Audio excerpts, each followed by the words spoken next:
I have the big pleasure to welcome to you guys to Gerald. Welcome, Gerald. Hello, everyone. Nice to be here.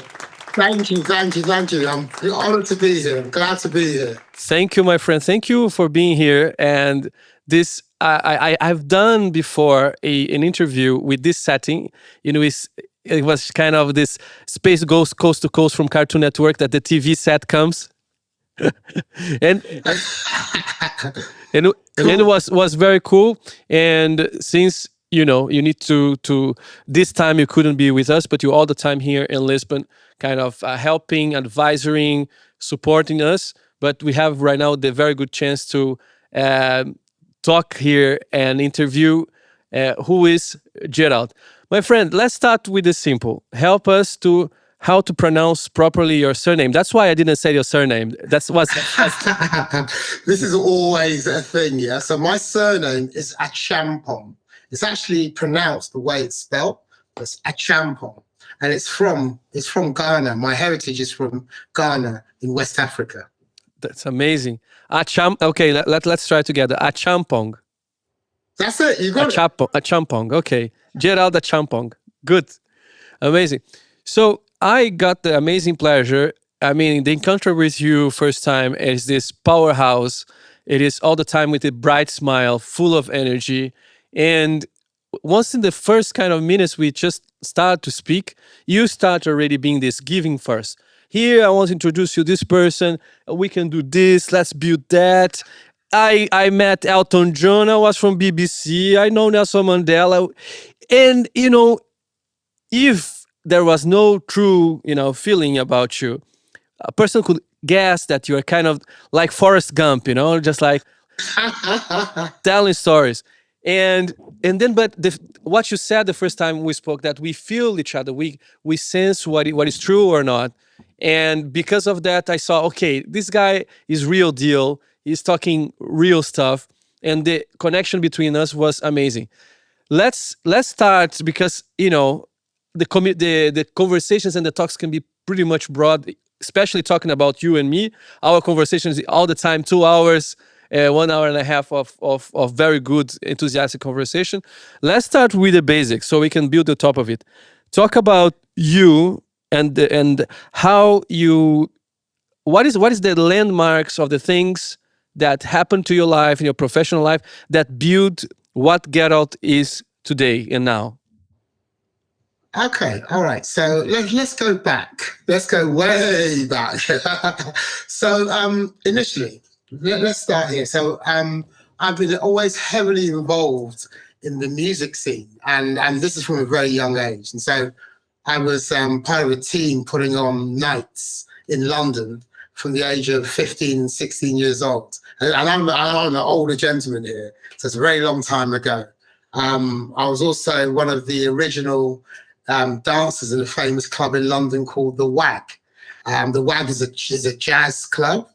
And I basically stood outside the door when the dancers were going in to train. I stood outside the door every Thursday for nearly 8 months before they said, "Oh, enough, let him come in." They let me in. And then I showed what I could do. I've always been, especially at that age, I was quite an amazing dancer, if I say so myself. Yeah. And they took me on board, and I became what we call one of the WAG men. This was a troop of 8 people, and I was the youngest one. That's my initial big foray really into the music scene. But the year before I was going to university, there was a massive thing happening at the BBC. BBC Broadcasting House. Now, Broadcasting House has been there since 1904, 1905. And for me, the BBC was a really important institution and it wasn't to do with BBC TV, it was more to do with radio. And the reason why it was important for me is because radio is a one-to-many medium. And so that means that it's an educator. And so for me, that meant that the BBC had this responsibility, and I loved the way it went through that. But on top of this, when I was doing my A-levels, I was studying electronic engineering, and I knew everything there is to know about radio. Like, you could ask me any question about radio, and I knew it. And the BBC were doing this exhibition to open up Broadcasting House to the public. And in those days, we didn't have iPhones or Android or Apple or anything like that. This was all classified magazines. Yeah, that's where you'd advertise things like jobs. And they put this job in, and they needed people to be a guide for people to come through the BBC. And so I applied, and I got through to the first stage of this interview. And in the interview, they were asking about, like, all right, why do you want to be here? What do you know? And I said, look, you can ask me any question about the BBC in terms of like formation or anything like that. I'm an electronic engineer. I'm about to go to university, study electronic engineering. I know everything there is to know, from like how the BBC was formed, Marconi, everything. And they were like, what? I'm like, yeah. And they asked me lots of questions, and I answered them all, and they were quite, impressed. And they said, okay, well, if we were to bring you in for an interview, what could you bring, or what could you show that you think would nail the interview for you? And I said, well, I can make a radio from a can of Coke. And they said, what? They said, what? I said, I can make a radio from a can of Coke. And it was just that I'd just done this actual thing, made a radio from a can of Coke, because a radio as a receiver, like the can of Coke would act as, the bottom of the can acts as a speaker. Around the can, I put copper wire. And then what I needed was an LR circuit, which fitted into a microprocessor, a 333 microprocessor. And that was it. And the LR circuit was the thing that actually decided the frequency you were tuned into. And I said, okay, so come in. So I went there, did the interview, made this thing, tuned it into Radio 1 frequency. And then I said, put this to your ear, because you don't need, it was all induced current, from the radio waves. So you don't need battery or anything like this. And they listened, and they could hear Radio 1, and they were like amazed. And so I got the job. And so at that stage, they gave me the job. All I needed was that in to get in. Because once I get in, then I've got quite a I've always been told this, I've got quite a magnetic kind of personality. Yes, you do, yeah.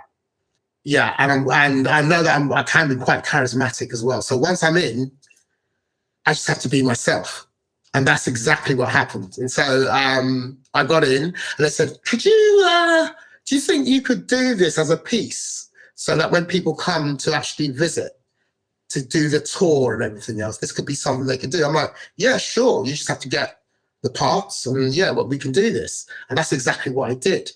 And so over the course of a very long summer, that was my job. And then it came close to the end of summer, and as far as I was aware, this was just going to be like a 2.5, 3 month thing. And about a month before the end, they came to me and they said, what are your plans after this? And I'm going, well, I'm going to university. They're like, oh. I'm like going, okay, so you're at university. What does that entail? What are your times there and whatnot? I'm like, well, I'm going to university in Yorkshire. And what are you studying there? I'm like going, electronic engineering. They're like, oh. I'm like going, no, I'm in this for real. This is me. And they're like, okay. They're like going, like, what would you be doing over the Christmas period? I'm like going, well, I'll have 3.5 weeks holiday. I'll be coming back down to London. I'll be home. They're like, oh, right. Well, we were wondering whether you'd be interested in coming back. Wow. And I was like, yeah, sure, of course. Yeah. So I came back for that Christmas. I worked for them then. Then after that Christmas and working then and going back to university, they called me whilst I was at university.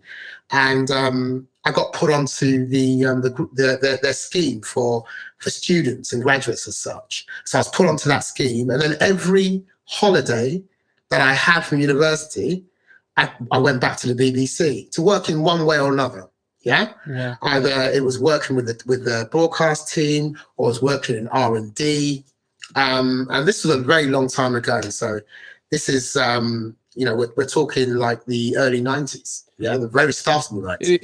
It is so interesting that you connect. I think few people can connect some artistic gifts, creativity, together with highly deeply technical scientific stuff. How did you land on moving from having experience with BBC here and there to land in something that connected you to the entirely music industry?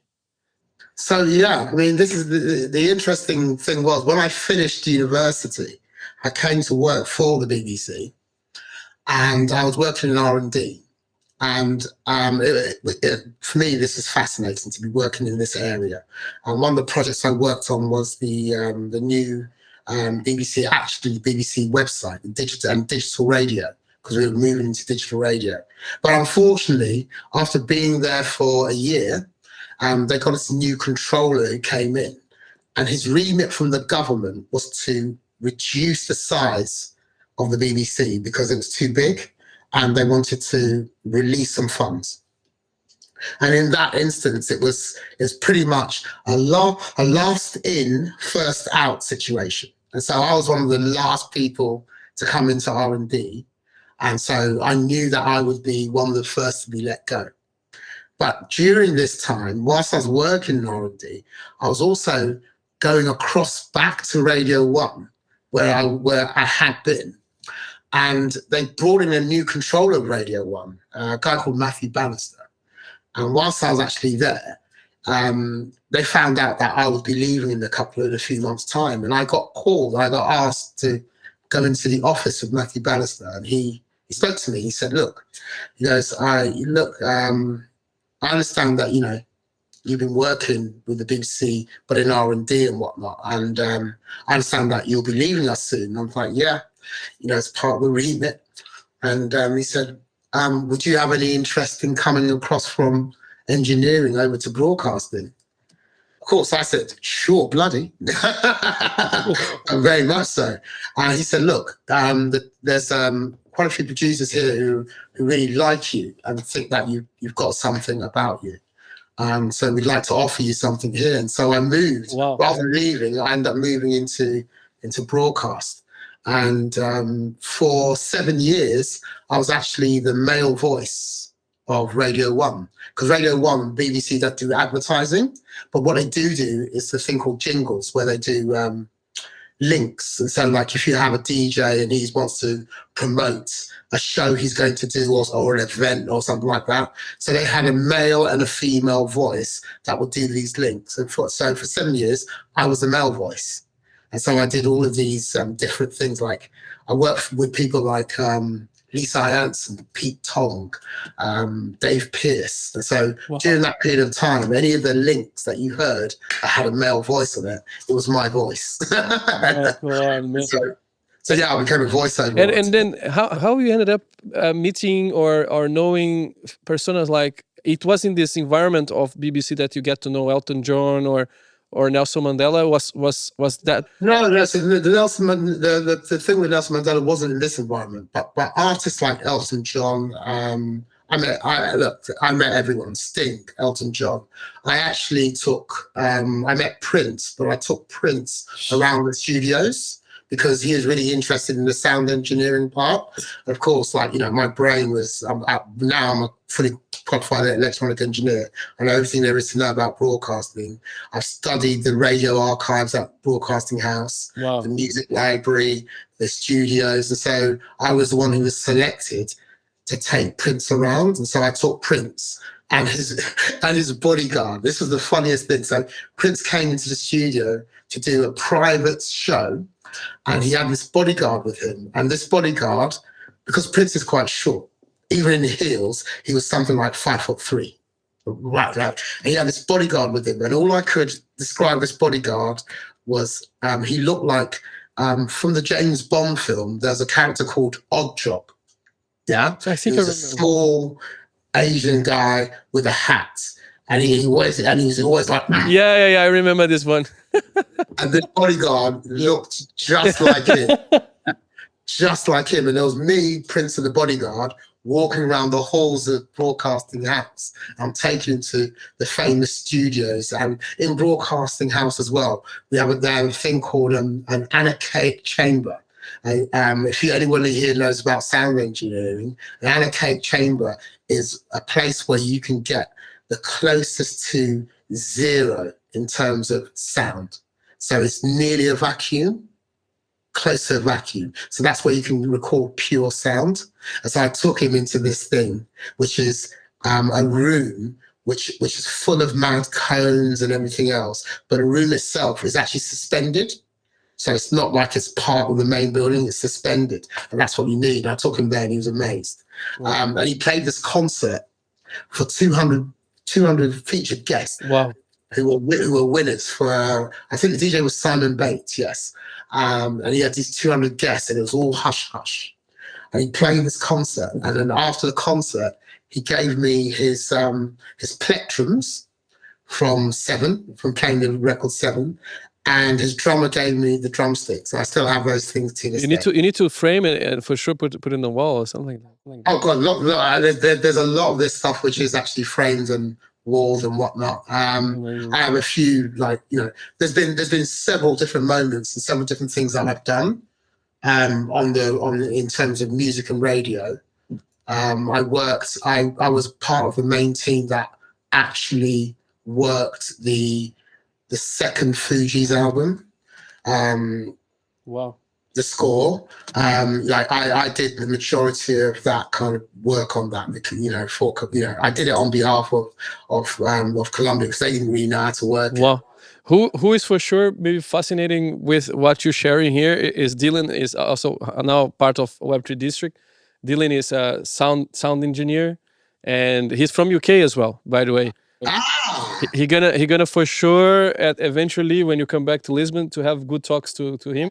Oh, we'll have amazing discussions for sure. Absolutely amazing. And so that gives you a bit of an idea of my time in radio and music. I mean, I've worked with a lot of artists, a lot of well-known artists. I'm not going to go into all of them now, but like there's a number. I think I've shared a few with you before. Yeah. And obviously, I was working there also during the high period for what's known as Britpop. And so a lot of the Britpop bands, lots of those people are close friends of mine. To this day, I still have that relationship. And this is something that was like, we're looking at 25, 30 years ago. Exactly. But you're also a musician, by the way, no? You play something. Yes. So yeah. So I sang. My introduction into mainframe music is I sing. I'm from a Ghanaian family. My mum's cousin, there was an archbishop in Ghana, and he had his own choir. Wow. We sang in that choir, but I sang in choirs all my life. And I used to sing in the Westminster Cathedral choir in London. Wow, Westminster Cathedral is huge stuff, huh? Yeah. That was pretty big. So that's probably my first. Being the choir is hardcore because I think explaining a lot of things of life as well, because you need to listen yourself, keep the notes while another person is doing the third or the fifth, and not going to that note. This is pretty much about identity and how you keep your identity, yourself, your individuality, while belonging to a group, right? Group. That's exactly it. Am I correct about that? You gotta have that ability to have that separation. So know where your position is within this whole team, and be able to perform whilst listening to everything else that's going on around you. You keep surprising me, just like it is this. Well, it kind of explains how I get to where I got, right? So if you think of like that kind of musical background, this absolute thirst and hunger for electronics and sounds and music, that all leads me into a space where I can and the engineering side of things all comes together to lead into a space where I can be in a position to apply for a role within somewhere like the BBC. And then I believe that you make your own luck then, right? You know, and it's down to you to be able to see opportunities and to know how to navigate within that world. And don't get me wrong, I had an amazing time, an absolute amazing time. And I was working within the BBC all in total for more than 10 years. Wow. And like people think I was mad when I decided that, because I didn't leave because my job was gone. I left as a matter of my own principle, because I got into this place and everything had been about new music and everything was about the music. And I noticed that things were changing and it became about the product rather than music. And my ears just went, wait a minute, this is wrong. I can't be here anymore. And I ended up leaving. And then from leaving, I was like, what am I doing? I traveled quite a bit. I went to Barcelona for a while. I went to the West Coast of America for a while, because I was very technical. And so I could put my hand to doing like a lot of IT things. And I did a lot of that work. And then I came back. I got headhunted for a role back up in Yorkshire where I went to university. But whilst I was actually in this role, I also ended up working for a couple of NGOs, a couple of organizations. And that's when I knew that this was a place for me, because, and this is early days, right? So this is the early 2000s. And I started working for people who were very much based in the social impact space before it became a thing, and the climate impact space. And I knew this was and this was the area where, like in the late 2000s, I did some worked for some organizations like the Mo Ibrahim Foundation and whatnot. Yeah, I have a question for you. Is that for many people sometimes that it is not as gifted as you are, already choosing a path or a life mission or a life purpose, it is already tough. Imagine a person sometimes is not even found yet their gift, right? Or something that they can really do good. How hard was to kind of find something that can really connect you with your true self and your life mission? And after you come, this is the first question. After you came to this realization, how you materialized it? Just like, and was it through the social impact, environmental? Was through tech? And can you? It's two questions in one.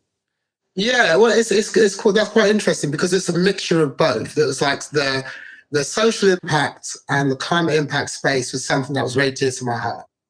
And in my mind, the one thing that I knew that I was very good at was connecting with people. I knew that like I had this, by then I knew that I had this kind of personality that's kind of magnetic and people drawn to me. But it wasn't a case of that I was like, it wasn't anything special I was doing. I was just being myself. And so all I need to do was continue to be myself.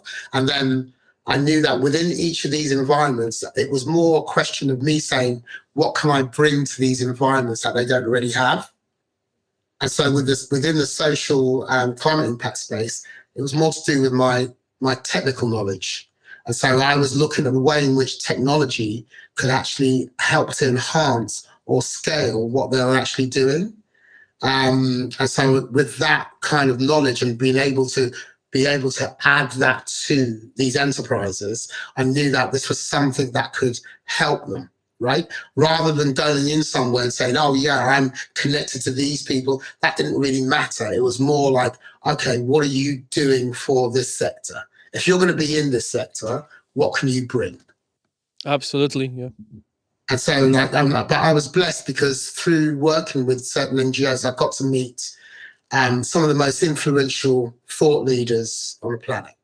You know, I got to meet, and I mean, the most famous one, the one that really grounded me was Mandela, was meeting Nelson Mandela. And it was kind of like one of these things whereby like I've been somebody who'd worked in all of these different environments in media and music. I've got some TV experience. There was a show called TFI Friday. I featured on that a few times as well. But like going and being able to talk to somebody like this and be in that environment, all of a sudden you're like, none of that stuff matters. This is what matters. Yeah. And it gives you a totally different perspective on life and what, where you can truly help. And I've lived by that mantra ever since. Okay. So going in there and what was interesting is my in my degree, the feature I did was actually, it was electronic engineering, but I did a feature on microelectronics.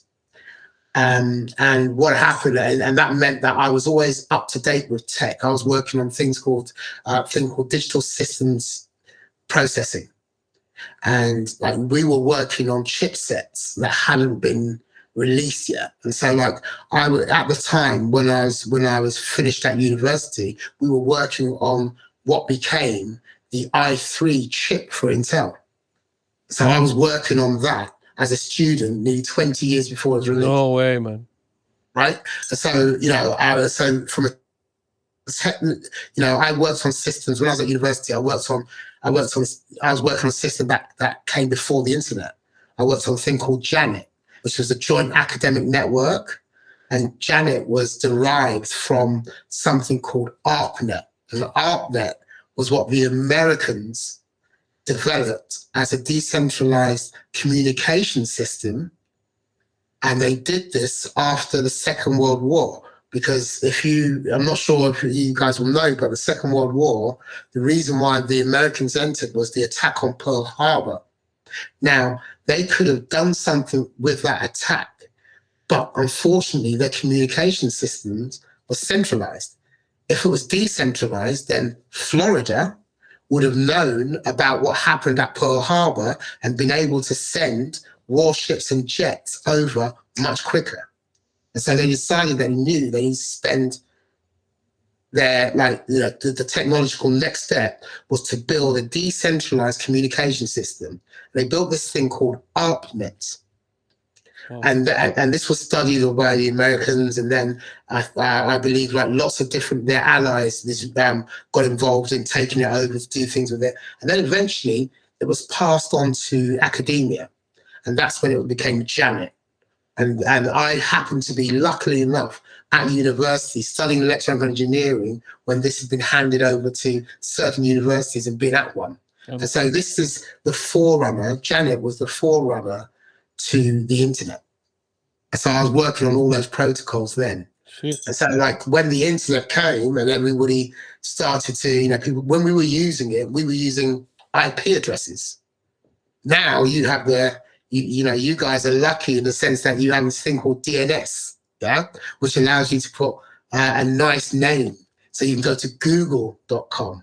We used to go to 8.8.8.8. It was all numbers. Man, you are indeed the OGs of the OGs, the guy that kind of, with all this background, you landed in this, atmosphere of from creative to social impact, already with a big background, knowing the all this universe of artists and creative structure, going to something more serious, connected to the heart, balancing intentional and transactional, going, and how all this kind of wrap up and landed on the Gerald of today, that it is dealing right now with Tau Oracle, and how all that shaped and became an entrepreneur. Right. Well, this is how things actually work. So I was as I'm in this place and I'm doing this work with these NGOs and whatnot. One of the things that I was trying to do was help them to use technology to actually help further their causes. And I've always been about like information technology and data. Luckily for me, the area that I was focused in, within microelectronics and DSPs, that mirrored the actual infrastructure that you saw in cryptography. And so, like, by the time just after the big crash of 2008 and whatnot. That's when you saw Bitcoin actually come onto the force, and I wasn't involved at all then.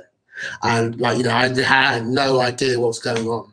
But I read the papers. I read the white paper probably in 2012, and so about 3 years, 4 years after, and it intrigued me, but I didn't really understand. And I saw the link, and then by 2015, I was like, "Oh my god, I need to be involved in this." And I came in from like a pure technical side, and looking at this thing, I was like, "Oh my god, this technology, from a governance perspective, the decentralization aspect of it means that you can actually build systems which will run with the best interests of the system, not the best interests of 1, 2, or 5 or 10 people, which is what we have in centralization systems." Because remember, I come from the early internet, which was totally decentralized. It was peer-to-peer. So I come from Web1.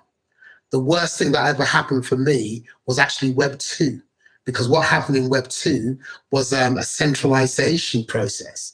We got the Facebooks, the Amazons, and whatnot. In order to use these tools, you have to use a username, password, log into their platform. Absolutely, yeah. Only then can you use, and then all of your data, everything that you're doing, is kept by these centralized systems, and they are mining your data, and they're using that. And the most amazing thing from a economic perspective, they're using that to be able to advertise back to you. But the majority of people who were in this had no idea. Yeah. So people are sharing their photos, sharing their home, sharing this. If you were to see my profile on any of these tools, one thing you'll notice is that the things that I share are for social gain for people. It's not about me. It's more about worldly things that I think my friends will be interested in. You'll never see me on there going, "I've done this and I'm doing."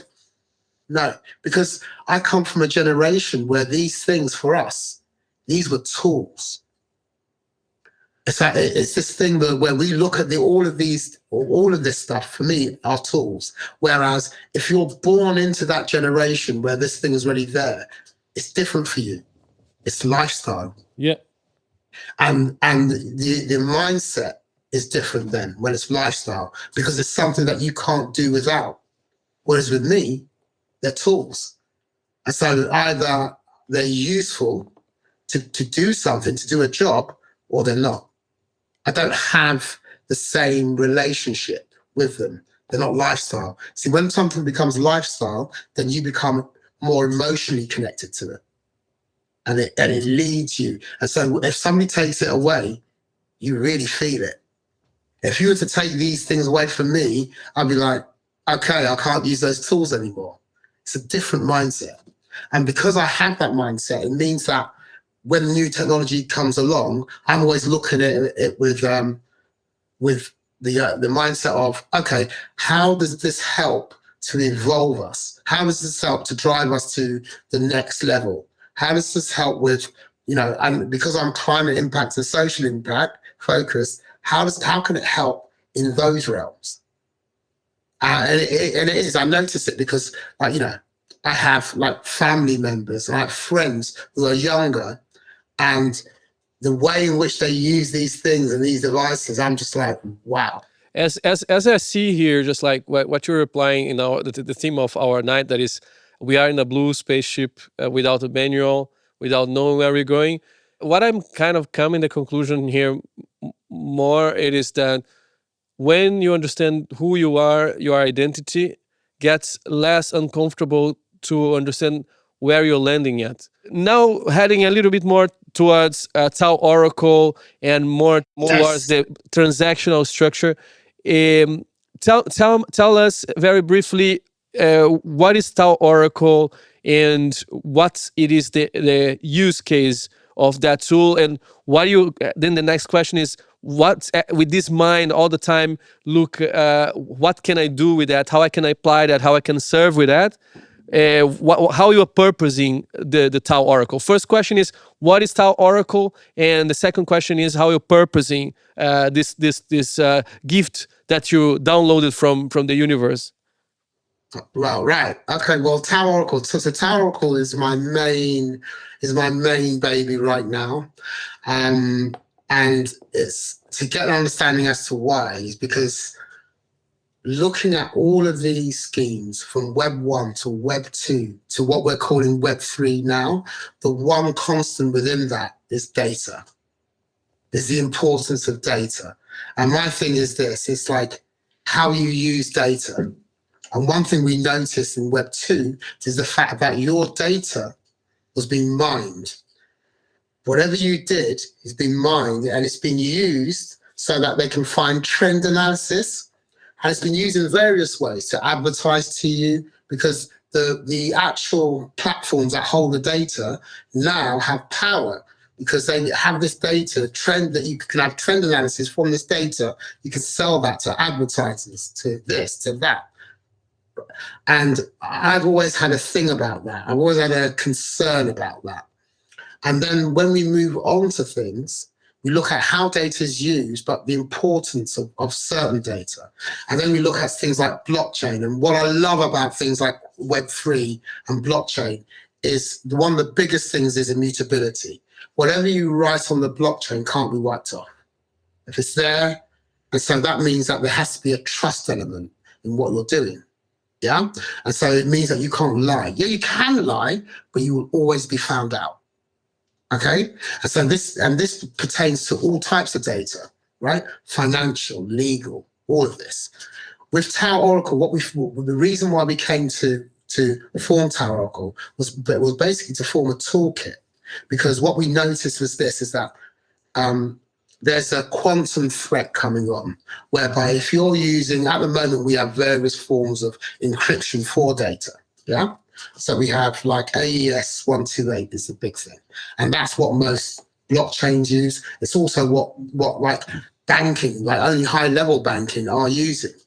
But with quantum computing coming, like IBM, for example, have stated that we will be at quantum advantage by 2026. That's next year.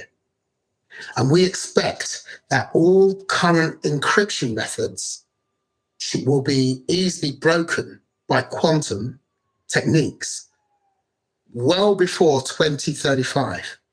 And so what we were working on here was an encryption method which would allow you to be quantum proof. So with Tau Oracle, what we actually have is tamper-proof, quantum secure data storage and verification.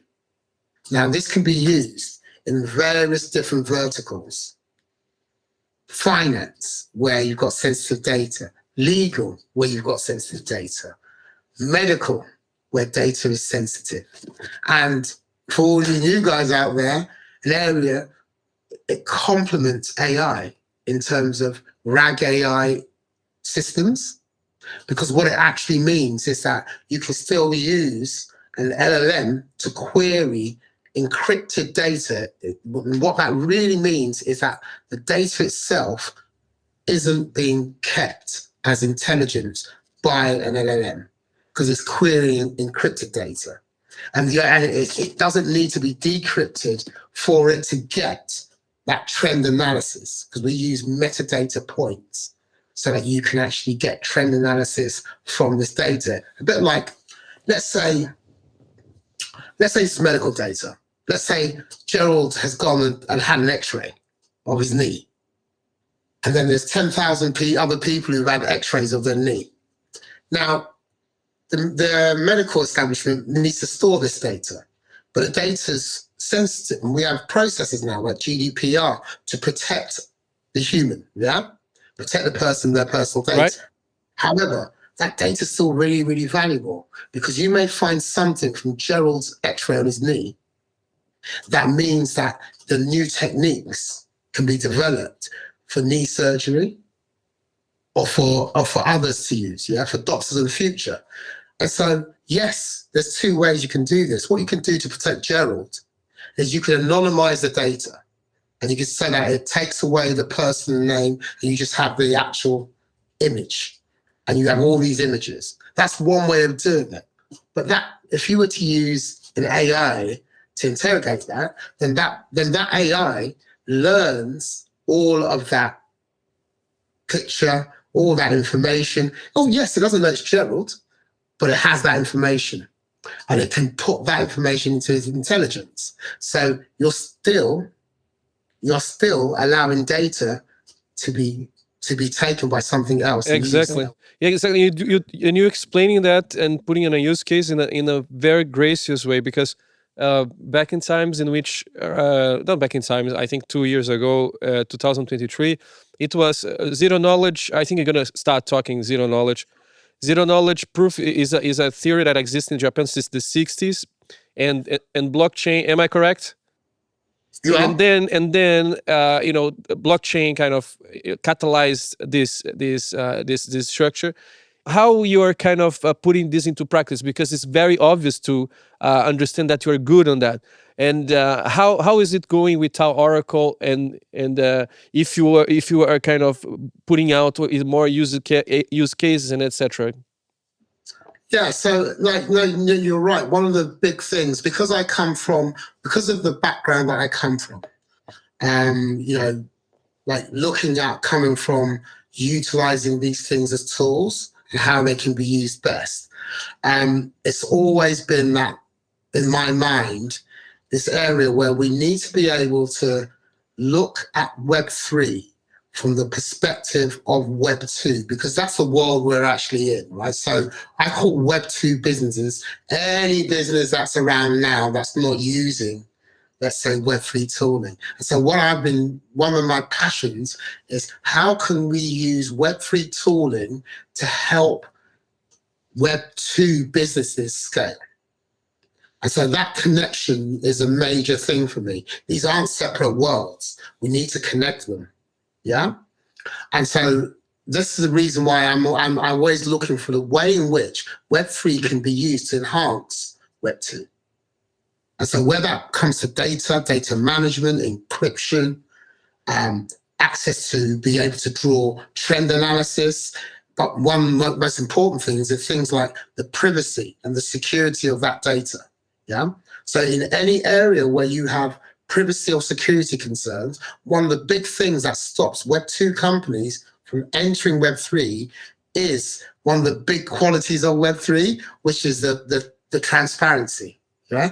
And so like a lot of companies don't want to put their data, some of their core data, they don't want to put on a blockchain because they think that it's fully visible. And this might be some of their IP. And so what we offer is a solution to that by using our ZK boxes, as we call it, technology. I love this. I love this concept and this tool for sure. And like, you know, and the verticals that this applies to are wherever you've got sensitive information and privacy and security are a must. That's where we can come in. And we have SDK, we have API connection. We merge in with any blockchain. You know, the blockchain we actually go on isn't important, right? We can go on any. And so like we provide a solution to problems of today and tomorrow, is what we're saying. You've got the quantum threat, yeah, you've got encryption problems, and you've got the ability that we provide for you to be able to still query that data. So from a trend analysis perspective, you can still do that using this ZK boxes setup. Amazing. And so, like, you know, I've told you about medical, like, you know, there's so many other verticals. Like, for instance, there's a big thing about things like KYC and AML and transactions. Yes. Yes. And so like when you have electronic transactions now, no matter how you do it, there's a time where it's at its most vulnerable, which is when, let's say, you need to confirm credit card information, because that credit card information is normally released in plain text. So at that moment of release, that's when you're vulnerable, right? Because then I can get not just the credit card number, but I can get the secret three digits as well. Yeah. And with that, I could also ultimately take that information, put it somewhere else, and then be able to use the credit card details of somebody else. Just share what's important or relevant without sharing the other information. This zero knowledge is super good. It is this yes or no question, like can this guy pay back the money that took me from somebody? I mean, it is kind of understanding how much has there. Don't need to share how much, but comes with the questions of 0 and 1, yes or no. Yes, let me say, the way I explain it is that we enable companies and organizations to be able to query information without revealing secrets. That's amazing. That's amazing. I am super thrilled with our conversations. As I told you and everybody here, every time we get together talking is 1.5 hours. It is it is very, very good. Last remarks and to share with us. So, like, I mean, I believe that like we are moving into there's an amazing space we're moving into right now. I think like whenever people look at these tools, and it's just like you said before about like the whole nuclear situation. Yes, the cracking of the atom. I think was an amazing thing. The use cases for it though, and what people decide to use it for, that's a human problem. That's not a technology problem. And this is exactly the same thing, I believe, with technologies like Web3, blockchain, and especially with technologies that are coming through now, like AI. Lots of people are scared from things like this. But the only thing that should frighten you isn't the technology, it's the humans. Absolutely. Human behavior and how they decide to use it. Absolutely, my friend. Absolutely. Thank you, Gerald. I will not be able to shake your hands and hug you, but feel hugged with the handshakes. Looking forward for you to come to Lisbon too, so we can hang out more. So you can be here in our space, giving cool lectures, good conversations in live person. And thank you for sharing all this amazing information with us. Learning and educating us with this humble personality that you have. And well, see you soon.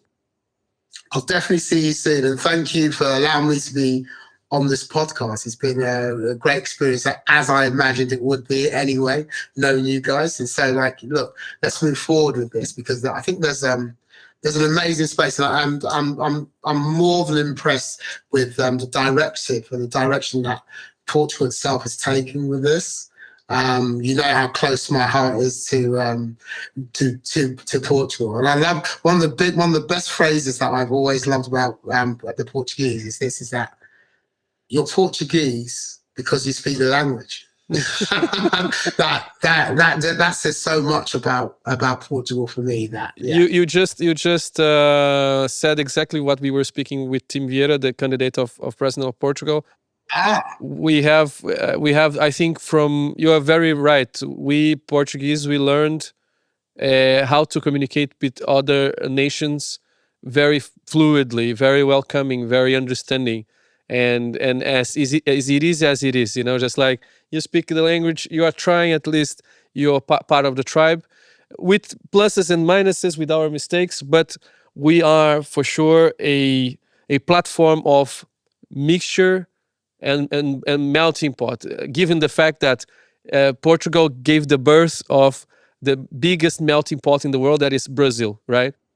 Exactly. Thank you very much for spotting this out from us Portuguese.